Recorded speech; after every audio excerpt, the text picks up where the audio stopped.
എല്ലാവർക്കും നമസ്കാരം. ഇന്ന് നമ്മൾ പ്രണവമന്ത്രം, നാദാനുസന്ധാനം ഇവയാണ് പഠിക്കാൻ പോകുന്നത്. പ്രപഞ്ചത്തിൻ്റെ ഉൽപ്പത്തി ബിഗ് ബാങ് അഥവാ മഹാവിസ്ഫോടത്തോടുകൂടി ആണ് ഉണ്ടാവുന്നത്. ആ പൊട്ടിത്തെറിയുടെ ഫലമായി ആദ്യത്തെ ചലനം അഥവാ വൈബ്രേഷൻ ഉണ്ടാവുന്നു. ഇതിൽ നിന്ന് ഊർജം, ശക്തി ഉണ്ടാവുന്നു. സർവവും ഈ ശക്തിയിൽ നിന്നാണ് ഉണ്ടാവുന്നത്. ഓം ശക്തിയാവുന്നു. അതിനാൽ സൂക്ഷ്മവും സ്ഥൂലവുമായ സർവ സൃഷ്ടിയിലും ഓംകാരനാദം ഉൾക്കൊണ്ടിരിക്കുന്നു. ക്വാണ്ടം ഫിസിക്സ് പറയുന്നു, മാറ്റർ ഈസ് സോളിഡ് എനർജി. എല്ലാ സചേതന അചേതന വസ്തുക്കളും എനർജിയുടെ സംഘാത ഫലമാണ്. സർവവും ശക്തി അല്ലെങ്കിൽ എനർജി ആയതിനാൽ ഓം മന്ത്രം ജപിക്കുമ്പോൾ സർവ പ്രപഞ്ചവും ഉണരുന്നു, ഉത്തേജിപ്പിക്കപ്പെടുന്നു. ഓം മന്ത്രം അകാരം, ഉകാരം, മകാരം എന്നീ മൂന്നക്ഷരങ്ങൾ ചേർന്നതാണ്. അകാരം സൂര്യനെയും, ഉകാരം ചന്ദ്രനെയും, മകാരം അഗ്നിമണ്ഡലമായ ആജ്ഞയെയും സൂചിപ്പിക്കുന്നു.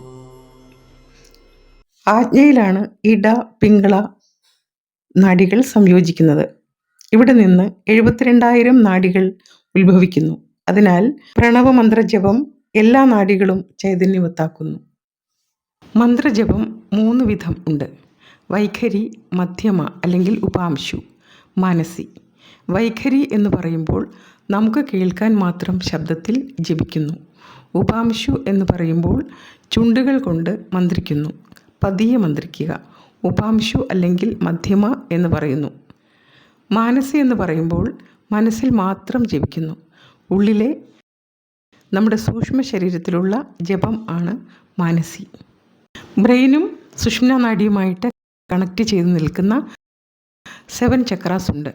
ഏറ്റവും താഴെയറ്റം മൂലാധാരം, അടിവേറിൻ്റെ ഭാഗം സ്വാധിഷ്ഠാനം, മേൽവേറിൻ്റെ ഭാഗം മണിപൂരം, നെഞ്ചിൻ്റെ മധ്യത്തിൽ അനാഹതം, തൊണ്ടയുടെ ഭാഗത്ത് വിശുദ്ധി, ആജ്ഞ, സഹസ്രാരം. അങ്ങനെ 7 ചക്രാസ് ഉണ്ട്.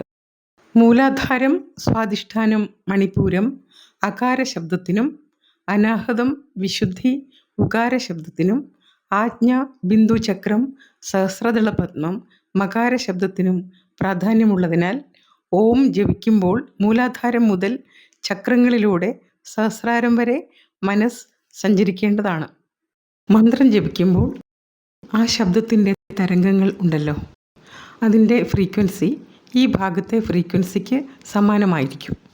നിരന്തരമായ മന്ത്രജപം ചക്രങ്ങളെ അഥവാ എനർജി സെൻറ്റേഴ്സിനെ ഉത്തേജിപ്പിക്കുകയും എനർജൈസ് ചെയ്യുകയും ചെയ്യുന്നു. ഓം മന്ത്രം വൈഖരിയായി ജപിക്കേണ്ടതാണ്. അതായത് അവനവന് കേൾക്കാൻ മാത്രം ഉള്ള ശബ്ദത്തിൽ. ചെറുതും വലുതുമായിട്ടുള്ള 88,000 ചക്രങ്ങളുണ്ട് നമ്മുടെ ബോഡിയിൽ. ഏറ്റവും പ്രധാനപ്പെട്ടതാണ് ഈ 7 ചക്രാസ് എന്നുള്ളതേ ഉള്ളൂ. എല്ലാ ചക്രങ്ങളെയും ഇത് എനർജൈസ് ചെയ്യപ്പെടും, അതിനെ സ്റ്റിമുലേറ്റ് ചെയ്യും, എനർജൈസ് ചെയ്യും.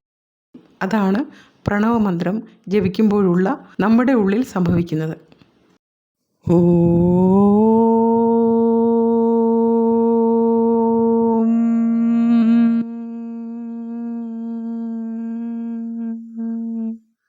അങ്ങനെ മകാരം വന്നിട്ട് ഇവിടെ ചേരുമ്പോൾ ചുണ്ട് ചേർക്കുന്നു, മകാരം വരുന്നു. ആജ്ഞ മുതൽ ബിന്ദുചക്രവും സഹസ്രാരവും ആണ് ഈ മകാരം നമ്മൾ ശബ്ദിക്കുമ്പോൾ ഉണ്ടാകുന്ന ആ എനർജി, ആ ശബ്ദ തരംഗങ്ങൾ ഈ ഭാഗത്ത് സ്റ്റിമുലേറ്റ് ചെയ്യും. അപ്പോൾ ആജ്ഞചക്രം, ബിന്ദുചക്രം, സഹസ്രാര ചക്രം, അതിനെ മൂന്നിനെയും എനർജൈസ് ചെയ്യുന്നതാണ് മകാരം. അപ്പോൾ നമ്മൾ ജപിക്കുമ്പോൾ മൂലാധാരം മുതൽ നമ്മുടെ ശ്രദ്ധ കൊണ്ടുവരണം. മൂലാധാരം മുതൽ മനസ്സ് ഓം ജപിക്കുമ്പോൾ അവിടെ മുതൽ മനസ്സിങ്ങനെ ഇങ്ങോട്ട് വരുന്നു, പിന്നെ പ്രപഞ്ചത്തിലേക്ക് ലയിക്കുന്നു. നമ്മൾ ജപിക്കേണ്ടത്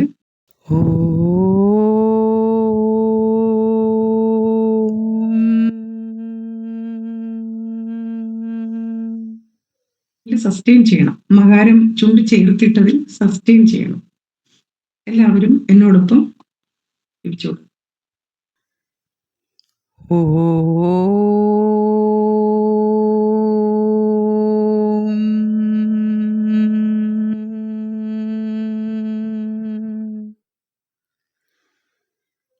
ഇനി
നമ്മളിതിനെ വിന്യസിക്കും.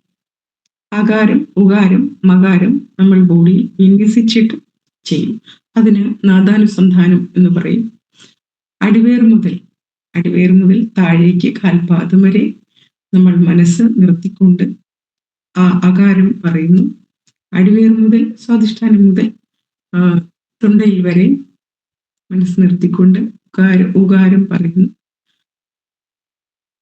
തൊണ്ട മുതൽ മേലേക്ക് മനസ്സ് നിർത്തിക്കൊണ്ട് മകാരം അങ്ങനെ പറയുന്നു. അതിനെ നാദാനുസന്ധാനം എന്ന് പറയും. പറയാം എങ്ങനെയാണെന്ന് നോക്കാം.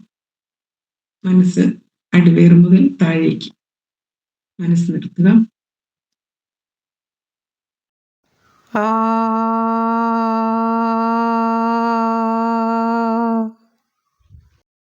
അടിവേർ മുതൽ തൊണ്ട വരെ മനസ്സ് നിർത്തുക.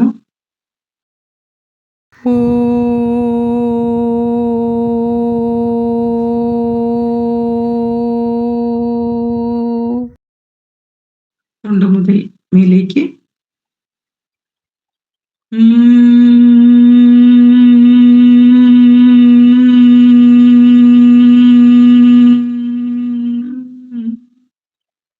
വീണ്ടും താഴെ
ഇത് നാദാനുസന്ധാനം.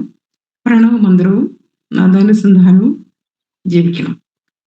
നിങ്ങളിന് ഡെയിലി ഇത് ചെയ്യേണ്ടതാണ്. വേറെ എന്തെങ്കിലും സംശയം? ഉറക്കം വരുന്ന എന്തെങ്കിലും ഉറക്കം വരുന്നു കണ്ണടച്ചിട്ടാണെന്ന് അറിയില്ല. ഉറക്കം വന്നു. അപ്പോ നമ്മുടെ ഉള്ളിൽ ഇപ്പോ നെഗറ്റീവ് എനർജി ഒക്കെ ഉണ്ടാവും. അതുകൊണ്ട് നമുക്ക് ഉറക്കം വരാം. നമ്മൾ പക്ഷെ ഇത് ചെയ്ത് വരുമ്പോൾ അങ്ങനെ ഉണ്ടാവില്ല. രാത്രി നമ്മൾ ആവശ്യത്തിന് മാത്രം ഉറങ്ങും.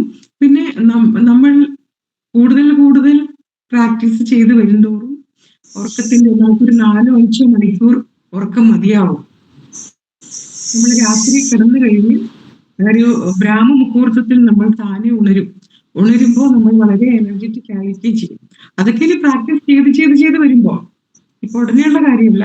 അപ്പൊ ഇപ്പൊ ഉറക്കം വരുന്ന സാരമില്ല, അത് കാര്യമാക്കണ്ട, അതൊക്കെ മാറും. മാഡം ഭക്ഷണത്തിന് മുമ്പ് അതിനുശേഷം അങ്ങനെ എന്തെങ്കിലും ഇതുകളുണ്ടോ ചെയ്യണമെങ്കിൽ? ഭക്ഷണത്തിന് ശേഷം ഉടനെ ചെയ്യണ്ട. കാരണം നമ്മൾ ആഹാരം കഴിക്കുമ്പോൾ വയറ് നിറയുന്നതോടുകൂടി നമ്മുടെ എനർജി മുഴുവനും വയറിലേക്ക് വരും. അതിന് ദഹിക്കാൻ വേണ്ടി വയറിലേക്ക് വരും. അപ്പോ വയറ് വീർത്തിരിക്കുകയാണ്. അപ്പോ നമ്മൾക്ക് ശ്വാസം ദീർഘമായി എടുക്കാനോ കുംഭകം ചെയ്യാനോ ഒന്നും പറ്റില്ല. അപ്പൊ ആഹാരം കഴിച്ച ഉടനെ ചെയ്യണ്ട. ആഹാരം കഴിച്ചിട്ട് ഉടനെ ചെയ്യാവുന്നത് യോഗ ശാസ്ത്രത്തില് വജ്രാസനം മാത്രമാണ്. കാല് പിന്നിലേക്ക് മടക്കി കാലിന്റെ മടമ്പിൽ ഇരിക്കുന്ന ഒരു ആസനം ഉണ്ടല്ലോ. ആസനങ്ങൾ പഠിച്ചവർക്കറിയാം. അത് മാത്രമാണ് ആഹാരം കഴിച്ച ഉടനെ ചെയ്യാവുന്നത്. അല്ലാതെ വേറൊന്നും ആഹാരം കഴിച്ച ഉടനെ ചെയ്യണ്ട. രണ്ടും തരം ചെയ്യാൻ പറ്റുമോ ഡോക്ടർ? രാവിലെ പിന്നെന്താ, എത്ര പ്രാവശ്യം വേണമെങ്കിലും ചെയ്യാം. ഒരിക്കലും അത് കൂടുന്നില്ല. എത്ര പ്രാവശ്യം വേണമെങ്കിലും ചെയ്യാം. എംപ്റ്റി സ്റ്റൊമക്കിലായിരിക്കണം എന്ന് മാത്രം അല്ലേ? ആഹാരം കഴിച്ച ഉടനെ ചെയ്യരുത്. കഴിച്ചൊന്ന് ദഹിച്ച് പോയതിനു ശേഷം ചെയ്യാം. പിന്നെ രാവിലെ എഴുന്നേറ്റ് ആ ശരീരമൊക്കെ ശുദ്ധീകരിച്ച് ഇരിക്കുന്ന സമയത്ത് എല്ലാം ചെയ്യുന്നതാണ് ഏറ്റവും നല്ലത്. ചക്രാസിനെ കുറിച്ച് ഡീറ്റെയിൽ ആയി പറയുന്ന വീഡിയോയുടെ ലിങ്ക് താഴെ കൊടുക്കുന്നതാണ്.